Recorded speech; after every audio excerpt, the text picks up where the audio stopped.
Kejadian pasal 50. Lalu Yusuf merebahkan dirinya mendekap muka ayahnya, serta menangisi dan mencium dia.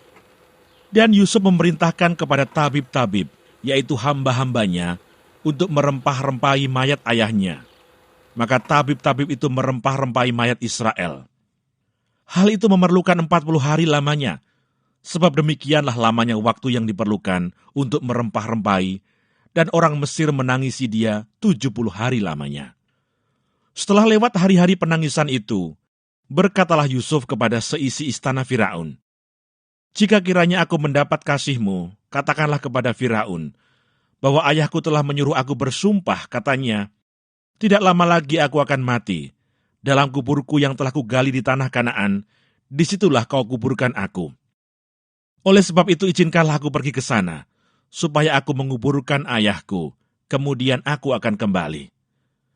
Lalu berkatalah Firaun, "Pergilah ke sana dan kuburkanlah ayahmu itu, seperti yang telah disuruhnya engkau bersumpah."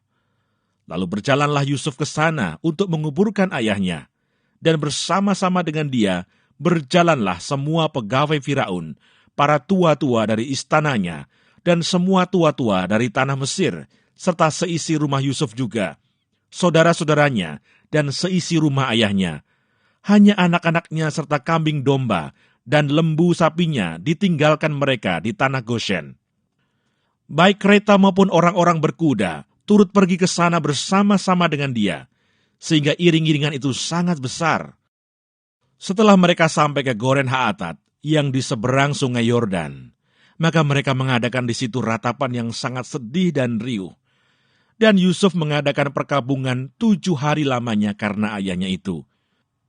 Ketika penduduk negeri itu, orang-orang Kanaan, melihat perkabungan di Goren Haatat itu, berkatalah mereka, "Inilah perkabungan orang Mesir yang amat riuh."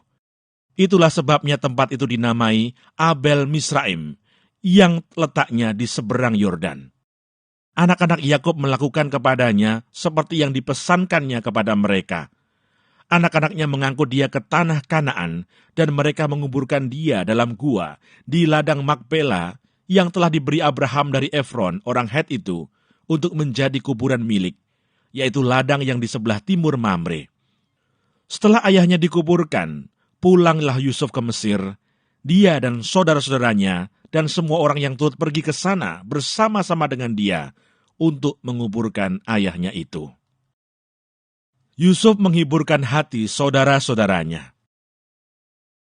Ketika saudara-saudara Yusuf melihat bahwa ayah mereka telah mati, berkatalah mereka, "Boleh jadi Yusuf akan mendendam kita dan membalaskan sepenuhnya kepada kita segala kejahatan yang telah kita lakukan kepadanya." Sebab itu mereka menyuruh menyampaikan pesan ini kepada Yusuf.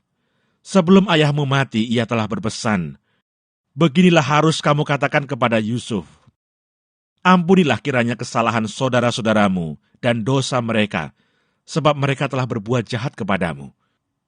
Maka sekarang, ampunilah kiranya kesalahan yang dibuat hamba-hamba Allah ayahmu."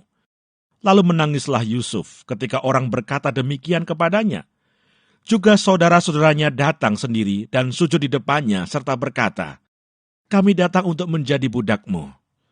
Tetapi Yusuf berkata kepada mereka, "Janganlah takut, sebab aku inikah pengganti Allah. Memang kamu telah mereka-rekakan yang jahat terhadap aku. Tetapi Allah telah mereka-rekakannya untuk kebaikan, dengan maksud melakukan seperti yang terjadi sekarang ini, yakni memelihara hidup suatu bangsa yang besar. Jadi janganlah takut, aku akan menanggung makanmu dan makan anak-anakmu juga." Demikianlah ia menghiburkan mereka dan menenangkan hati mereka dengan perkataannya. Yusuf meninggal. Adapun Yusuf, ia tetap tinggal di Mesir beserta kaum keluarganya. Dan Yusuf hidup 110 tahun. Jadi Yusuf sempat melihat anak cucu Efraim sampai keturunan yang ketiga, juga anak-anak Makhir, anak Manasye, lahir di pangkuan Yusuf. Berkatalah Yusuf kepada saudara-saudaranya, "Tidak lama lagi aku akan mati. Tentu Allah akan memperhatikan kamu dan membawa kamu keluar dari negeri ini, ke negeri yang telah dijanjikannya dengan sumpah kepada Abraham, Ishak dan Yakub. Lalu Yusuf menyuruh anak-anak Israel bersumpah, katanya, "Tentu Allah akan memperhatikan kamu. Pada waktu itu, kamu harus membawa tulang-tulangku dari sini." Kemudian matilah Yusuf, berumur 110 tahun. Mayatnya dirempah-rempahi dan ditaruh dalam peti mati di Mesir.